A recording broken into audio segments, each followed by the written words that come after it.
Assalomu alaykum aziz kanalimiz obunachilari. Bugun biz sizlar bilan gallanoterapiya haqida gaplashamiz.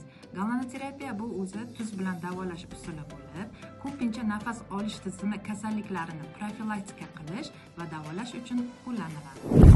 Bu muolaja insonlarni sun'iy tuz g'orlariga joylashtirish orqali amalga oshiriladi.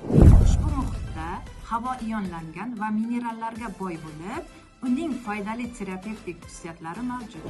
Gallanoterapiya qanday ishlaydi?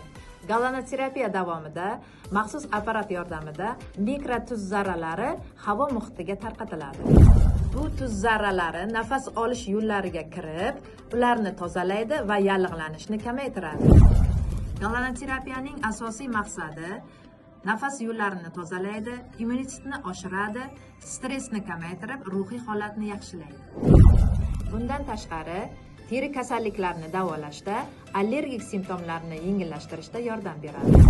Sizni nafas yo'li, teri, yurak-qon tomir kasalliklari, shu jumladan bronxial astma, buqoq, qandli diabet, o'pka kasalliklari bezovta qilayotgan bo'lsa, bizning Salomatlik akademiyasi klinikamizga murojaat qilishingiz mumkin.